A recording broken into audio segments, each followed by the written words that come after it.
Video version of my journal. I'm Steffanie Rivers. Come on into the conversation. Come on in for this conversation. I am multicasting on several platforms. You might be watching on Facebook Live or Twitter or YouTube or LinkedIn. But on whatever platform you're watching, welcome to the conversation. And if you're new to the conversation, and I know you're going to like something that you hear because it's always engaging. I try to give you something to think about and take home to talk about.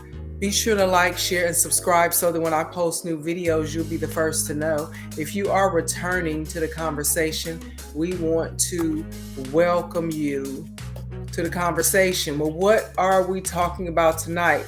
We're talking about that there are important omissions from President Joe Biden's plan to pardon federal prisoners convicted of simple marijuana possession. That's what we're talking about. He said he wants to decriminalize marijuana use, but some people are praising him for that. But what Biden is not telling you is that he is one of the politicians who helped to criminalize marijuana use.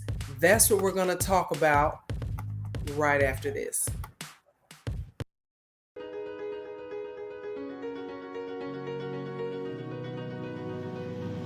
Hi, I'm Steffanie Rivers, and I want justice.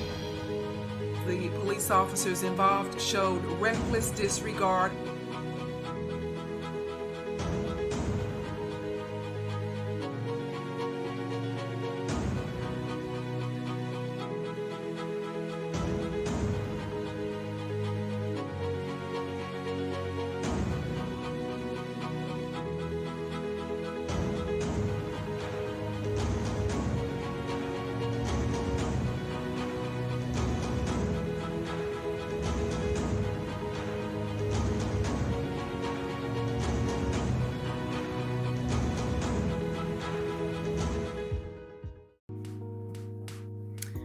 So welcome to the conversation. We're talking about President Joe Biden's plans to pardon simple federal convicts who are convicted of simple marijuana possession. Some of the people locked up, though, are there because of legislation that Biden helped to write and get passed during his 26 years as a U.S. Senator. So that's very important. Those are omissions that Biden is committing by not telling the full story. Now, the legislation that Biden either wrote or voted to support helped to facilitate the following statistics. Black people in America are arrested for illegal possession of marijuana 3.5 times more than white people, even though white people are guilty of smoking weed just as much as black people. That also means that white people are just as likely as black people to be guilty of illegal possession of weed. Now, this is not just in certain states. According to the American Civil Liberties Union, the ACLU statistics, this is nationwide, no matter what state you're in.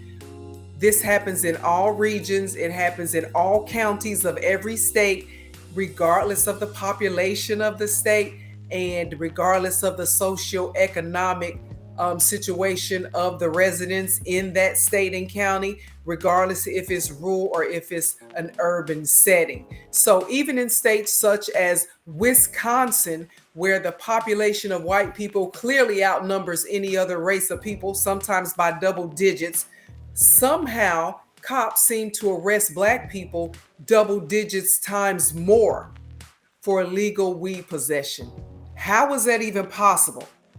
In Texas, where I live, black people are 30% of the illegal possession weed arrests, even though the population of black people in Texas is only 12% statewide.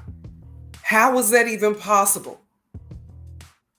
Those dirty lying cops basically they will make it happen, and they have been making it happen. There's no way that the population can be 12%, but the number of arrests for anything is over 30% for that 12%. That something's wrong with that number. So here's another statistic. In the 5 boroughs of New York City, more than 90% of marijuana arrests are people of color. In Wisconsin, Black people are convicted of illegal possession 4 times more in Milwaukee County than white people. In Wisconsin, Black people are convicted 30 times more in Manitowoc County, and 35 times more Black people are convicted of simple marijuana possession in this county called Ozaukee County, Wisconsin, y'all. Something is wrong with these numbers. So clearly the news that President Joe Biden plans to pardon everybody convicted of simple marijuana possession in a federal level by way of executive order should mean that droves of Black people are about to get out of jail, get out of prison, right? Well, no, that's not how it's going to work. And here's why. That's kind of like that student loan debt cancellation announcement that was made from the White House. There's more to the story that they don't tell you. And so that's why you're here, because I'm going to tell you. So if you haven't already done so, be sure to like, share, and subscribe so that when I post new videos, you will be the first to know. And I'm going to go ahead and put the link in the chat if you want to call in fact, and tell me if you have anyone in your family who is serving prison time for marijuana possession. And if you have been able to work, call them or contact them, or what the situation was. I'd be interested in hearing from you. I put that link in the chat. That's the way you can actually go live with me. Or if you want to just chat with me, that's fine too. So here are more details about all of this. Most people in federal prison are there for white collar crimes such as embezzlement or fraud or bank robbery. They look more like Bernie Madoff or Martha Stewart. Federal prison is where the former governor of Mississippi and Brett Favre should be going for stealing millions of dollars from the people in Mississippi, because that was fraud and embezzlement, basically, but I digress. That's where they should be going. Few people in federal prison are there due to marijuana possession. If they are in federal prison for marijuana possession, it's probably because it was for drug trafficking across state lines. Something huge like that would make them be in violation of federal laws. So those people wouldn't even be eligible for pardon anyway, because that's not simple possession. That's not you just using it for your own edification. I think that's the word. Yes. So Pookie and Ray Ray, they didn't get federal prison time. Pookie and Ray Ray got state time for simple marijuana possession. So it's going to be up to the individual states to release people convicted of simple possession of marijuana. Now, here's why that should happen. It should happen because 19 states already have legalized marijuana use for recreational use. 38 states have already legalized marijuana for medicinal use, and 5 states have it on the ballot for next month for it to be legalized in some way or another. So you would think, well, if they're going through all this, if they made all these laws and they're going to legalize it in the state, why wouldn't the states follow suit and pardon the people who are in prison currently for simple possession of marijuana? So this alone is enough for states to pardon people already convicted. So kind of like call it time served and let them go. Now, the fact is that they were convicted, given a long-term sentence because of simple marijuana possession, that just proves that they were over sentenced to begin with. Now that all the states have come around and got some type of legislation on the state books that say there's a permitted use for marijuana in some form or fashion. So there's no reason why people should be serving life terms for simple possession of marijuana. But there are some people who are doing that. If you haven't already, be sure to like, share, and subscribe. Now, based on the disproportionate amount of Black people arrested and convicted of simple weed use, we know that it really wasn't about the weed use to begin with, but it was a way to keep Black people caught up in the criminal justice system so they could be used for free or cheap labor in the prison industrial complex. That's what it really was about all these years, okay? And the city of Philadelphia, in case you didn't know, you can look this up. The city of Philadelphia just issued an apology a couple of days ago for allowing the University of Pennsylvania to experiment on more than 300 inmates between 1950 and 1970 with viruses and chemicals. They were being injected with viruses and chemicals, and people from the University of Pennsylvania called themselves doing research, okay? Some of these mostly Black men who were housed at the prison or the jails in the city of Philadelphia, they were there because they were awaiting trial and they couldn't afford bail. So they had to stay in jail to prepare for their trial. So they weren't even officially prisoners at that point. Now, we've heard that before with New York's Rikers Island, people being held for years awaiting trial.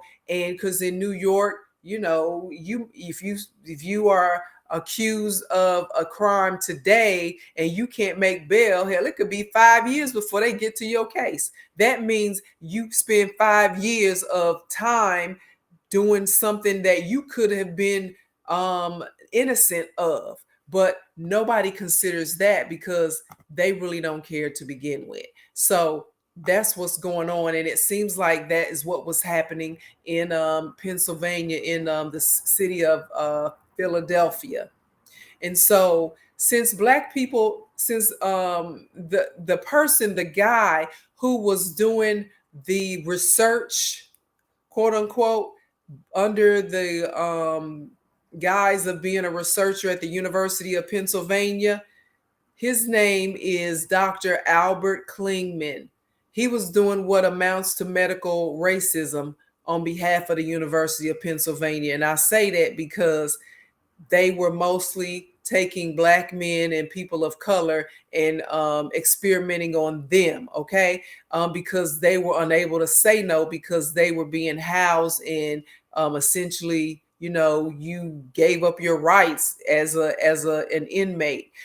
He went on, this Dr. Klingman, he went on to develop Retin A, and Retin A is used to reduce the appearance of wrinkles.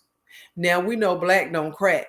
So we know who was benefiting from Retin A and who still benefits from Retin A today. And we know Dr. Klingman had a patent on Retin A and was making millions of dollars, and his family is probably still getting paid millions of dollars because he just died in 2010, okay, just 12 years ago.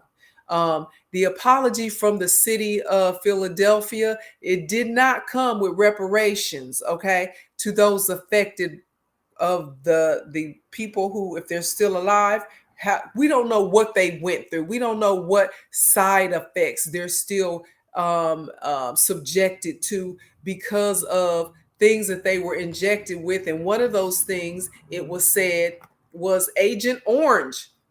Agent Orange, which we know was what was like military gas, that when people came home from the war and they were exposed to Agent Orange, they had they developed cancer.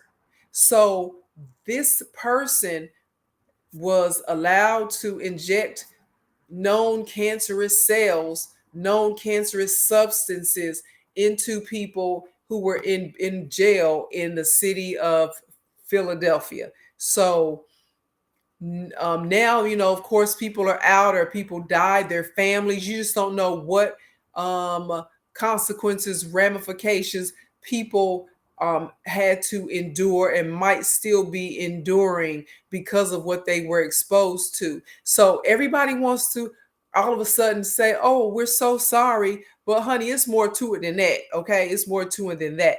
Nobody's talking about the side effects, and hopefully, the families of those people are pushing for some type of compensation, and not that money is going to erase the pain, but money can help set some people up. Money can help say, you know what, if you are willing to put your money where your mouth is, then you might really feel I can really feel your apology. Okay, but an empty apology means nothing. Okay, so some of these convicts and others are in prison. Those convicts, some of these convicts that we're talking about, that Joe Biden is talking about pardoning, were in prison and are in prison because of the 1994 crime bill that Biden wrote, and that led to the mass incarceration of tens of thousands of Black men. Okay, and in case, I know you probably heard that statistic before, but you really didn't know, well, what was in that crime bill that made people go to jail or made people go to prison. And that's not to say that we excuse any type of criminal behavior. But the fact is, going back to those statistics, there's no way that a person or a group of people can be four times can be arrested and are convicted four times the number of another race of people, and that race of people is the majority. There's just no way. That means law enforcement was intentionally targeting Black people and brown people to charge them, to get them in the system, and to keep them incarcerated, all the while knowing that the same behavior, the same use was going on in other segments of the population, but they ignored it, or they were allowed to get probation. Whatever happened to them, they were allowed to not be as affected by their behavior as Black and brown people. And so we already know the criminal justice system.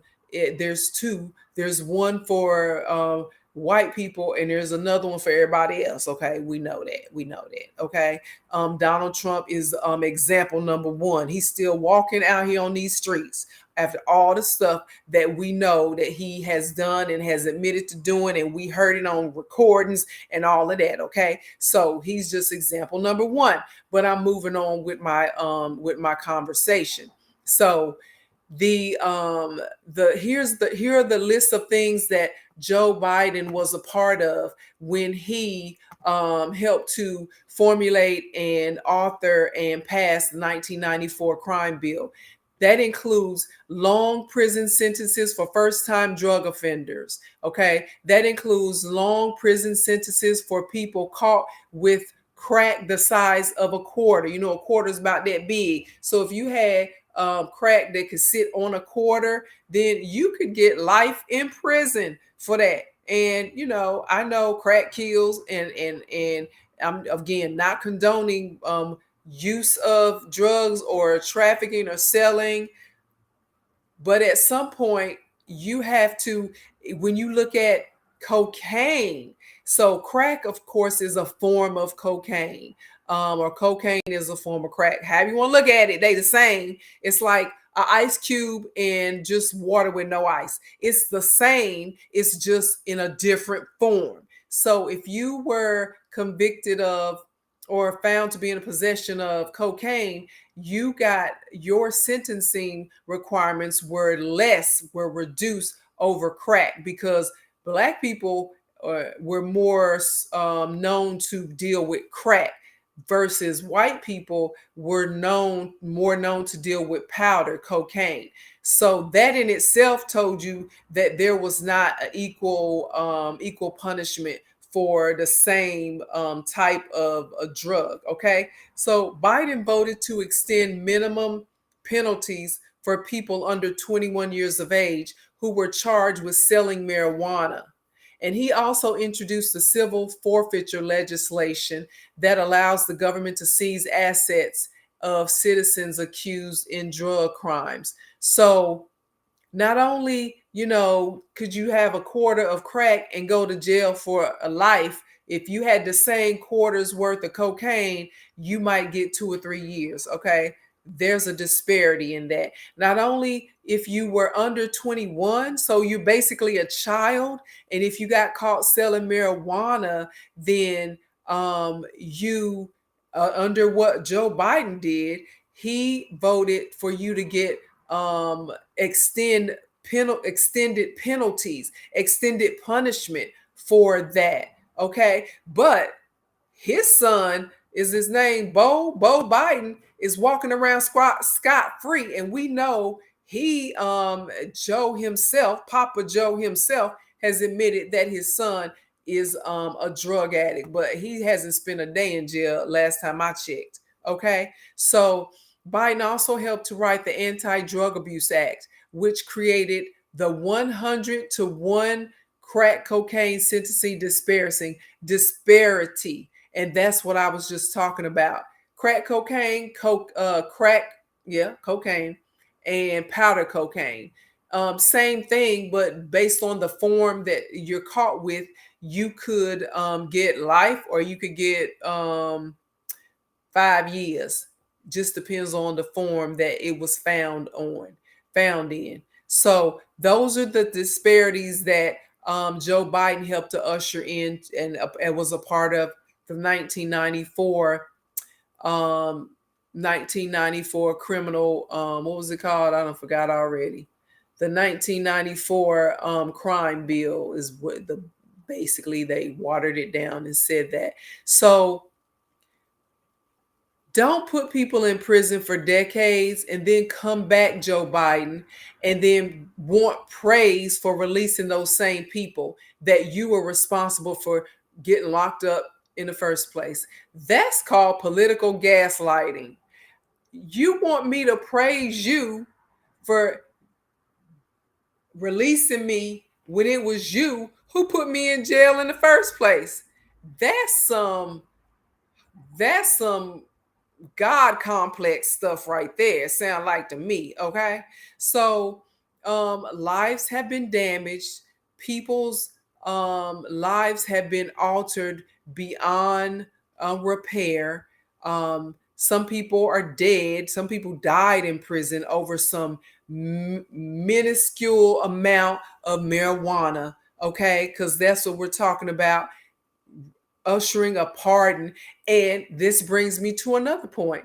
When Joe Biden gets ready to do that pardon, he ain't got no problem with that strike of that pen. But when it comes time to talk about reparations, he's like hard of hearing, hard of seeing, hard of understanding. He knows what he wants to do and what he doesn't want to do. And so, speaking of November, coming back around, we need to be aware of and asking questions of and paying attention to what people are saying versus what people do when you give them the opportunity. And that's up to us to hold people accountable. In the meantime, if you have relatives who are in the federal prison system for simple marijuana possession, which again, it's not a lot of them, but there might be some out there. You need to be contacting them, letting them know what's being decided on, because there's no telling what they're being told on the inside. They might not have the same access as what we have on the outside, or they might know more than what we know. Anyway, compare notes, figure out what's going on, and if they're coming home, and get ready, because that's a whole new challenge for people to go from incarceration to freedom. And so, yeah, just get ready. So, to find out more about the things that I care about, you can go to the written version of my journal. That's at eurweb.com. Thanks, and you